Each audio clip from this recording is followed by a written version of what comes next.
Okay, greetings everyone. Welcome back. Today we start in to talking about the late Middle Ages. 14th and 15th centuries are generally known as the late Middle Ages. And they don't get off to a particularly good start. The 14th century, i.e. 1300s of course, often has the adjective calamitous affixed to it.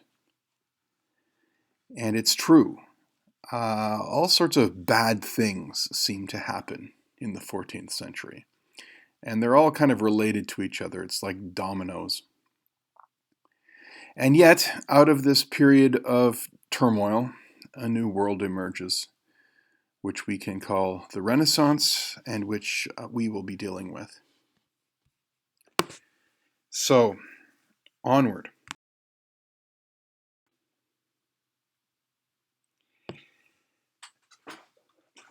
From 1315 all the way down to 1322,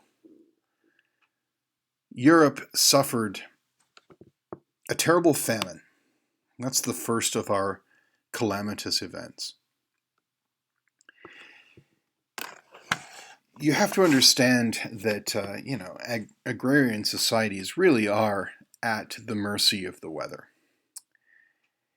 And 1 in 4 harvests, it is reckoned, is a bad harvest. You don't get what you were hoping for. Well, that stinks, but it's survivable. Peasants are used to this sort of thing. They tighten their belts, they eat less, they start to forage. There are various things you can do to survive the winter, and they're used to doing that. 1315, though, was really quite amazing. It's basically the entire summer was unseasonably cold and wet and rainy, and pretty much no crops grew at all throughout all of Northern Europe. I mean, you need water for crops to grow, but you also need sunshine. If you've got too much water, that's as bad as having not enough. And, that was bad, right? But then the same thing happened the next year, 1316. And it's at that point that things really start to go wrong, all right? And it wasn't, as I say, it wasn't until 1322 that harvests returned to their pre-famine levels. Why is this? What happened? Well, actually, there's a similar event in American history. It's this year with no summer, 1815, also known as 1800 and froze to death. That has been linked up to the Tambora explosion in Indonesia. It was a volcano that pumped huge amounts of volcanic ash into the atmosphere and played serious havoc with the weather.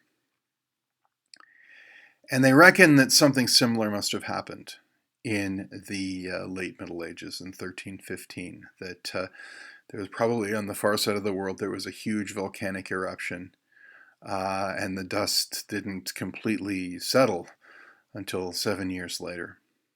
Not that they would have known that at the time. For them, I mean, it lasted a full 7 years. This is, of course, they think in biblical terms, and so they think it's a reference to the famine of Joseph in the book of Genesis. It's a biblical 7 years. And of course, it's God is punishing them for their sins, right? And so, of course, once you aren't growing crops, once there is no food, well, I mean, obviously there is some food. Not everyone starves to death. Really, only 10% of the Northern European population died. But that's pretty bad. 1 out of every 10 people died of starvation and the related diseases that come with it. Um, if you had the misfortune to be born during this time, you did not get proper nutrition at a certain stage of your life. As a consequence, your immune system was permanently compromised. I mean, we know this from a developmental perspective. You need certain inputs at certain times to form normally, and if you don't get them, you'll never be normal. All right? And so that sets the stage for what comes next. In the meantime, of course, when tragedy strikes, right, sometimes it brings the community together. Think of some guy whose barn burns down, right? Well, what do? We all get together and build him a new barn. And the women make a nice lunch for everyone. And so, as I say, it brings the community together. But when tragedy strikes everywhere, when everyone is suffering, people turtle, they go into a very self-protective mode. And obviously, if you've got any food at all, you're not really in the mood to share it with anyone. So if you've got food, you're hoarding it. And if you don't have food, you believe that others are hoarding it, right? Because that's what you would do if you had it. So anyone who doesn't seem to be starving probably has food, and you need to take it from him. And it doesn't help that this is, a lack of food. Starvation does play havoc with your brain. It makes you go crazy. It's kind of like hypothermia. And of course, what we have with this famine that we do with other famines is people are reduced to eating dead bodies of humans. If you die of starvation, at least your body can go towards maintaining the people who are still alive. There is, of course, a very serious taboo against this sort of thing in Judeo-Christian culture. And so if you have survived by eating, your dead neighbors, or worse, your dead family members, there's this terrible sense of guilt. I mean, or the terrible sense that you've sinned, right? And so, this is, it's a disaster. But the worst is yet to come. So here we are, hunkered down in fear of the coronavirus. I won't make any comment on that, except to say that let us be grateful that we're not living in the mid-14th century, okay? However bad the coronavirus is, it's nothing compared to the bubonic plague, all right? It's interesting, this word plague, I mean, it refers to any bad thing, like you can talk about a plague of locusts or a plague of fog even, but this capital P plague, I mean, the disease is so virulent that it's like it becomes the plague, the capital P plague, and the disease itself is known as plague, specifically a bubonic plague, all right? So there you are. You are enjoying life. Things are looking fine. All of a sudden, you get fever, you get chills, you start to sweat, you are bedridden, you feel nauseated, you start to get these black splotches all over yourself. As you have sort of internal bleeding, you start to get lymphatic swellings in your neck or your armpits or your groin. These are known as buboes, and that's where the name bubonic comes from. And, chances are you die. Okay, a few people do recover, but this is a particularly deadly disease. And yeah, you don't, It's not like you're dying peacefully at home alone in your bed surrounded by your loved ones. You leave a pretty gruesome looking corpse. And not only that, but everyone else is suffering in the same way as well. So, you know how a death can bring a community together. Everyone's dying. So there's no community. And people don't want to be anywhere near you because they're afraid of catching the plague. And, you look really disgusting. So yeah, and this is going on everywhere. I mean, everywhere you go, there's plague. People are dying.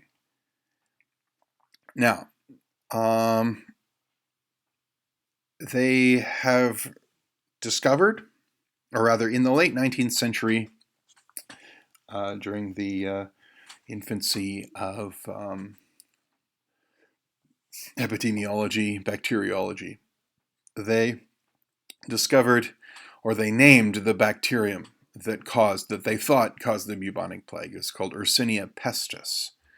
And they discovered that it lived in sort of, in the same way that mosquitoes are a vector of malaria. These fleas that lived on a certain type of black rat in Central Asia were the vectors of a disease. So the plague is endemic to the rat population, but it can be transferred to the human population via fleas. And when it does, it can go pneumonic. That is, it doesn't, you don't need a flea to jump on you and bite you, although that does happen. But it can go pneumonic, and that is that it becomes, it gets into your breath and you talk and little droplets of saliva go out and they get into people, and that's how they get plague as well. So it passes from person to person directly. Now, for a while in the late 20th century, there was a debate as to whether medieval plague really was caused by Yersinia pestis. Because this is the trouble with disease history, right? Diseases evolve over time, and humans evolve as well. Their immune systems evolve. And so modern plague doesn't behave in exactly the same way that medieval plague does. So there were a number of competing theories about what actually caused medieval plague, but that was put aside some time ago. They dug up the bodies of some plague victims in France, and they extracted pulp from their molars, and they analyzed it, and they determined that indeed there's traces of the bacteria in the molar pulp, and they say, yes, indeed, modern Yersinia pestis is descended from the bacteria that caused this plague. Not that they had any clue about it, right? Okay, now here is a parallel with today. All right, this virus, this coronavirus, COVID-19, it's spread all over the globe. Why? Because of globalization. All of our stuff is made in China, and it is exported all over the world, and along with these diseases that evolved there. And something similar happened in the Middle Ages, okay? There is a figure, you may have heard of him. He's known as Genghis Khan. I have a friend who teaches Mongol history at the University of North Georgia. He insists on knowing him as Chinggis Khan, okay? Chinggis Khan, he is a Mongol leader. You probably don't think much about Mongolia. It's that landlocked country between Russia and China. Capital is known as Ulaanbaatar. My friend has been there a number of times, and he says that pretty much everything in Ulaanbaatar is named after Genghis Khan. They are extremely proud of Genghis Khan because Genghis Khan basically conquered all of Asia. Okay, at one point Mongolia was much, much bigger than it currently is. So under Genghis Khan and his six, he united the Mongol tribes, conquered China, and then he conquered to the west as well. It's Genghis Khan who put an end he sacked Baghdad and really ended the medieval golden age of Islam. And they were in danger of conquering Europe when the Mongol Khan died, and so Europe was spared being conquered by the Mongols. And the remarkable thing is that once the Mongols created this massive empire, they didn't particularly mind Europeans traipsing across it. Okay? And so this allowed the revival of the Silk Road, the overland route between Europe and China. So you could go there pretty much. I mean, it was, you had security. I mean, it was safe because the Mongols kept a pretty tight lid on things. So it wasn't overrun by brigands. And there's only one toll to pay, okay? And it was pretty light. So it's, you don't have to keep paying a whole bunch of tolls to various powers as you head east.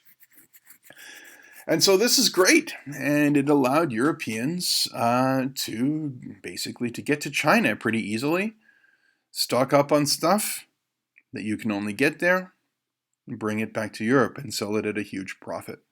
Okay, and we talked last time about some of the opportunities that are available to people now in medieval Europe. And there's all sorts of cool stuff that you can get in China.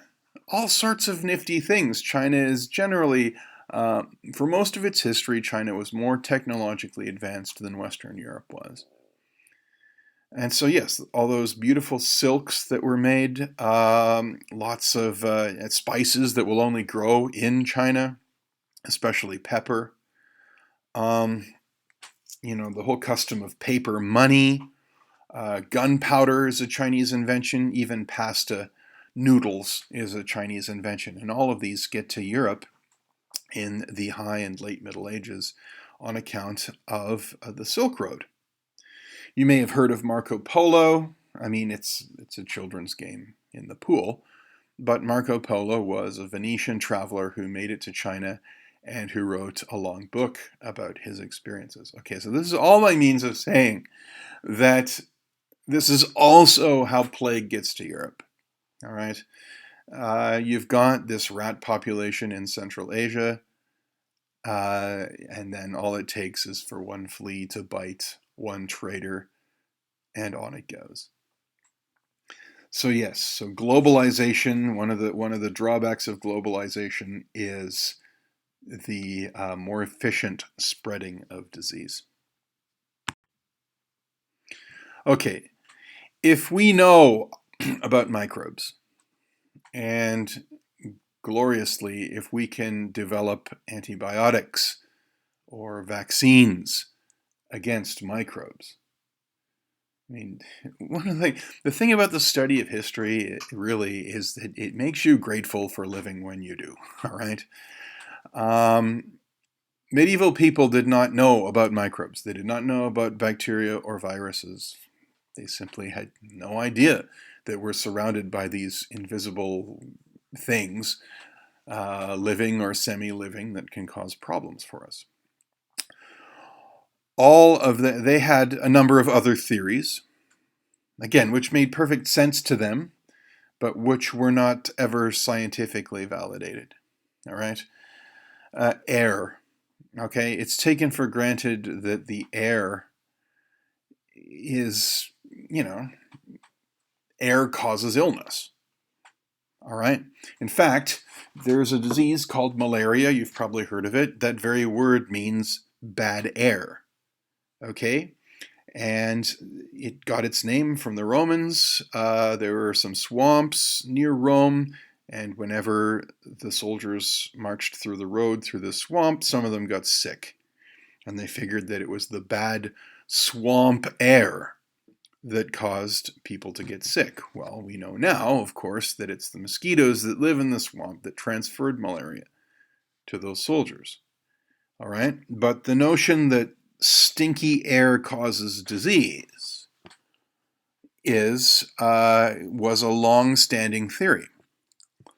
And perhaps you've heard the children's nursery rhyme, you ring around the rosy, a pocket full of posies, right? Ashes, ashes, we all fall down. A pocket full of posies, or, you'd keep some flowers in your pocket. And if you smelt something stinky, you would bring your flowers out and you'd start sniffing them. Okay? And that would ward off the stinky air and hopefully keep you well. Or maybe you've seen those those plague masks, right? This sort of leather mask with a long sort of beak. You'd stick sort of potpourri in the beak, and so you would be smelling the potpourri, and that way you would ward off the plague. It's kind of like aromatherapy as defense against the plague. Then, again, in the Middle Ages, there's no distinction between astronomy and astrology.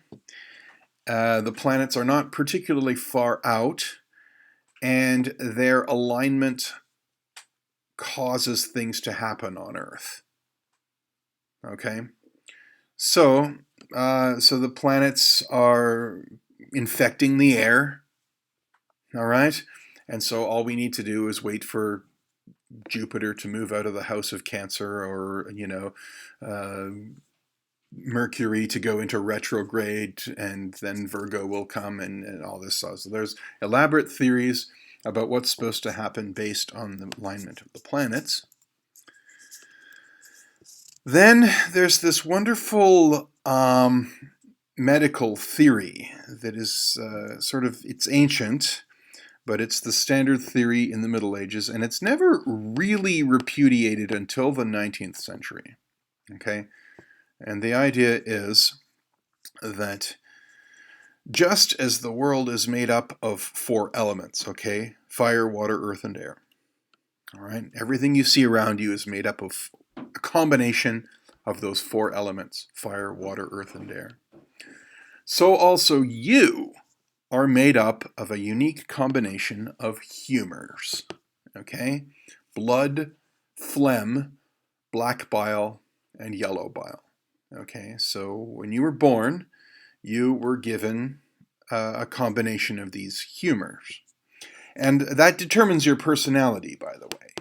Okay, and some of these words remain in English. So, for instance, a person with phlegm as his dominant humor is going to be phlegmatic, which means he has a sort of stiff upper lip and he's not really perturbed one way or the other.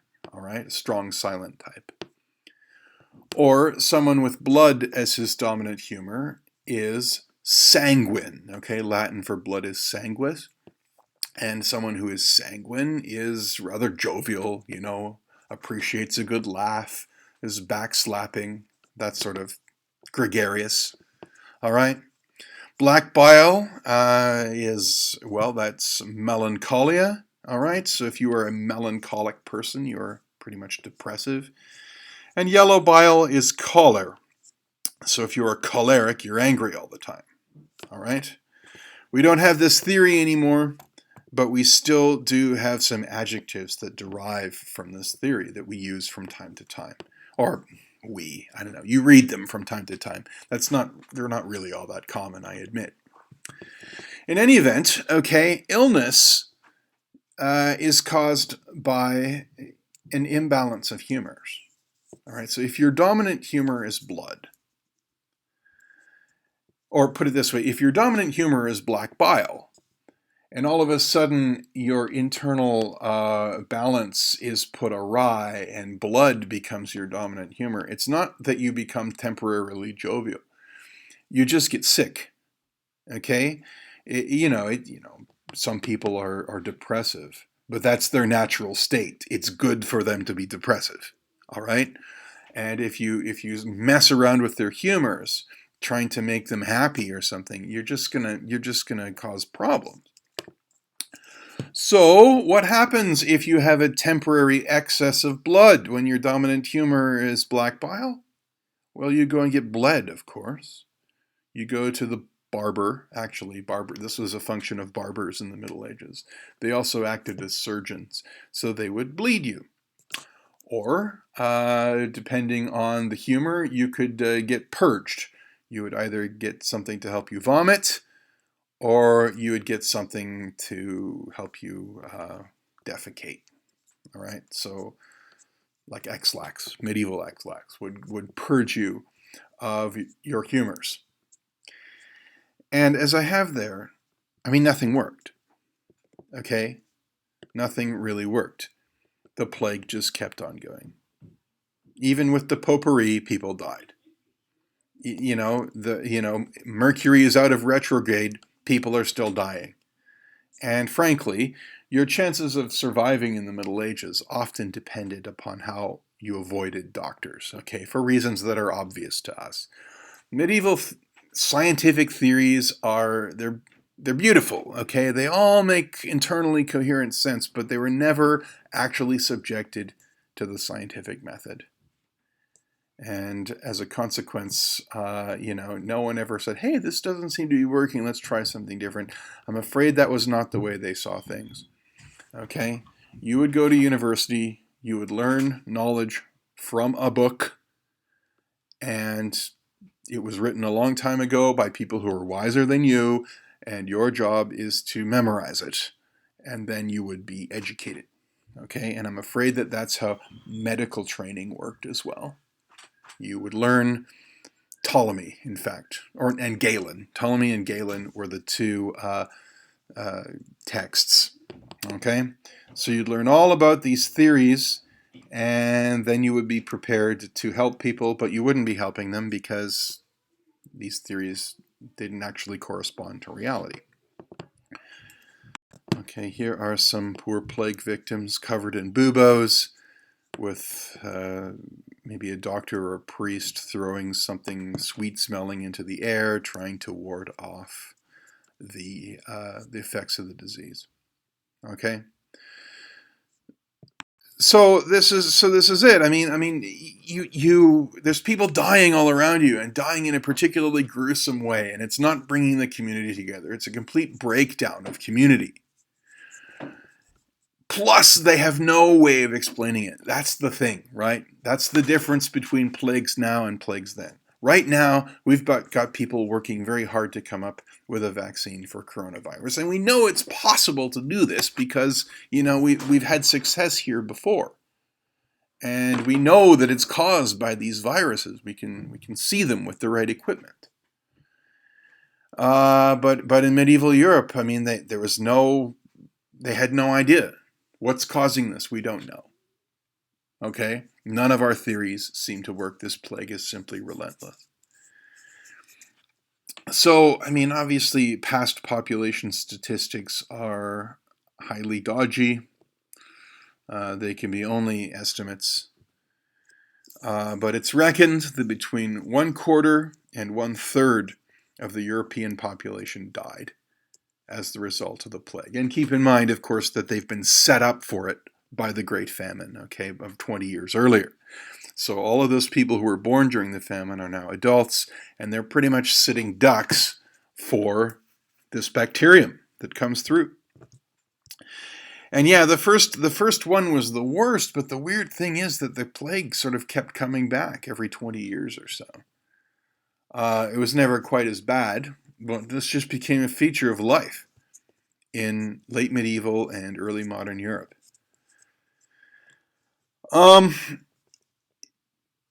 The church, I regret to say, lost a great deal of prestige. Okay? The church has very high claims for itself, right? It's founded by Jesus himself.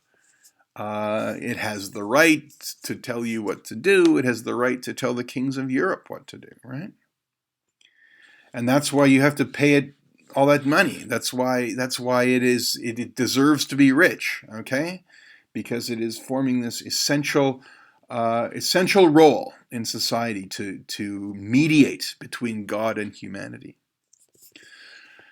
Okay, so if that's the case, then maybe the monks can pray extra hard to stop the plague. Well, they pray very hard, but the plague doesn't stop. And so people start to wonder, why are we paying all these tithes if you can't do this thing we're paying you for? Okay? And what's worse, of course, is that it has, all the good priests who stayed to minister to the sick and dying tended to get plague and die themselves. It's all the bad, cowardly priests who abandoned the city and went out into the countryside who survived. So it's a classic case of the live rat winning over the dead lion. Okay? So it lost prestige, it lost a great deal of quality human capital. And then people sort of took religion into their own hands. So if the church can't do it, we have to do it. And there was a movement throughout Europe. They were called the Flagellants. Okay? And what would happen is that, you get these sort of charismatic leaders. They're not members of the First Estate, okay? They're members of the Third Estate. They get together groups of people, and they would sort of go around, and they would get into a town, and they'd strip down to the waist, and they would whip themselves. Okay, that's what flagellant means. They're whipping their backs. As though to say, look, God, whatever we did, we're sorry. Please just stop the plague. We know that we've sinned, and we're very sorry for our sins, and we're proving it to you by beating ourselves up. And it's easy to laugh at this, but these were desperate, desperate people, and they're responding in a way that they think will help them. Now, the church does not like the flagellants, okay? The church does not like people practicing religion outside of its purview. All right? And I'm afraid the flagellants didn't help themselves because, well, after they were done whipping themselves, they would, they'd go to the Jewish quarter and beat up on the Jews. Okay? Because, yes, I'm afraid to say there are Jews living in Europe, and they are a convenient scapegoat for whenever something goes wrong. All right? And so there's this widespread notion that the Jews poisoned the wells. Okay, that's why because the Jews hate Jesus, and the Jews are always, trying to undermine Christian society, and so they're a convenient scapegoat. Well, the church doesn't like that either. I mean, the church doesn't think much of Jews, but they do not like popular violence directed against people. That's not what one is supposed to do. So eventually the flagellant movement petered out with the help of the authorities. Okay? But just the fact that it existed at all is a testament to how desperate people are. And the other thing, of course, is like, what is it? Or acted with wild abandon. You've heard this, let us eat and drink for tomorrow we'll die. Yeah, some people just gave up entirely. It's like, well, I'm dead anyway. Might as well have as much sex and fun and drinking and revelry as possible before we inevitably die. Which again is a natural reaction. It's not good for social cohesion, though. So there are a number of effects of the plague once it passes. Obviously, not that they thought in these terms, but the GDP is going to take a hit because you have fewer people producing, less wealth. If your population has taken a hit, then of necessity you're not going to be producing as much wealth. So that's a problem. But there's also, that's not the only way to measure wealth. There's sort of fixed wealth, right? There's housing, there is real estate, there's just money and coin, there are other possessions, aspects of real property that are now divided among fewer people. Okay? And economists call this the inheritance effect. I mean, think about it. If something were to happen to, well, I'll use myself as an example. Something were to happen to my parents, and my brother and his family were also wiped out in the same horrific accident, I would get the whole thing. Okay? I would get all my parents' estate, and I'd probably get half my brother's estate too. So that's good for me, eh? Like I all of a sudden I got all this extra money. It was a windfall. So I'm richer. Except the trouble is that when you've got something like the plague, there's a lot of people like me. Okay? There are a lot of people who all of a sudden have all this windfall. So you know what's going to happen, right? You've got all these people with this newfound wealth, but you've got more money chasing the same amount of goods. That will be inflationary. Okay? And so prices will rise and they'll eat away at the value of what you have inherited. Which I think people understand this sort of intuitively. And certainly we would accept this as just a fact of life. But I don't think that they did in the Middle Ages. They had this notion that there was a just price for things. And to charge more than a just price was greedy. It was unchristian. Well, heck, we do the same thing, right? I mean, that guy who was trying to hoard all that hand sanitizer and take advantage of it to sell it at a profit. I mean, he was pilloried on social media and ends up giving it away for free, right? So yeah, even we don't like hoarders. And I think in the Middle Ages, they took that to a different level. I mean, there's this notion that if you are, there's something, this is what it costs, and if you charge more, that's bad. So people's ambitions are uncorked, but then they're stymied as well. So this leads to a certain amount of frustration. And it's also related to the second point on this slide. There's a certain loss of deference, okay? People aren't willing to put up with it anymore. They're not willing to mind their station. Okay, and this is especially true for peasants. Okay, because if there is one thing that is valuable now, it is peasant labor. All right, there are a lot fewer peasants, and so if you're the sort of peasant who basically hires himself out, to bring in someone else's crop, well, you can work. I'll pay you a penny a day. That's what you've always earned. Okay, or you could go down the street and work for some guy who's willing to pay you 3 pennies a day. Well, where are you going to go? Obviously, you're going to go to the highest bidder, and that's good for you. I mean, for once, you feel that you've got the upper hand. But if you're the Lord, this is like, how dare you? You're not allowed to charge that much. You've only ever earned a penny. That's what you get. That's what you deserve. And so this leads in England to this remarkable piece of legislation known as the Statute of Laborers, which was passed in 1351. And it pretty much said, whatever things cost in 1345, that's how much they cost now, including day labor by peasants. Okay? And obviously, any attempt at regulating the economy is generally not successful. Okay? But it's clear, the peasants, they realize, our lords don't really have our interests at heart. Okay? The whole thing is based on our exploitation. And so they notice this, and they don't like it very much.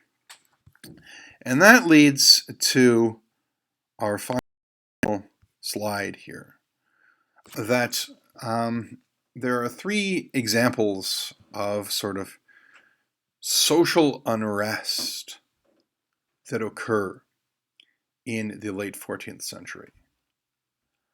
And they occur after the plague for a reason. People just aren't willing to take it anymore. They are much more willing to rise up against their social betters for perceived bad governance.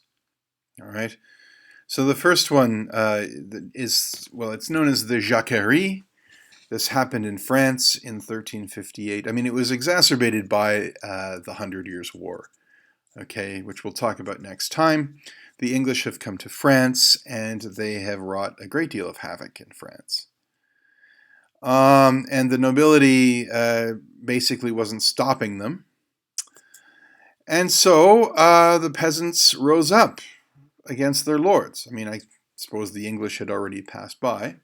And so they rose up against their lords. Why can't you protect us? And it turned into a bit of a Spartacus-style rebellion, that the peasants would go from one place to another, grabbing more peasants and then finding any lords that they could get their hands on and killing them. Eventually, of course, the revolt was put down. Jacques Bonhomme, by the way, is sort of the archetypical peasant's name. It's kind of like, Joe Sixpack in American terms. So Jacques Bonhomme is just, a placeholder name for a peasant, and the rising of Jacques Bonhomme is known as the Jacquerie. So it's the rising of Jacques Bonhomme, all right? Which is a kind of, Bonhomme means good fellow, okay? But it was not, it's a lot more bloody than the name implies, okay?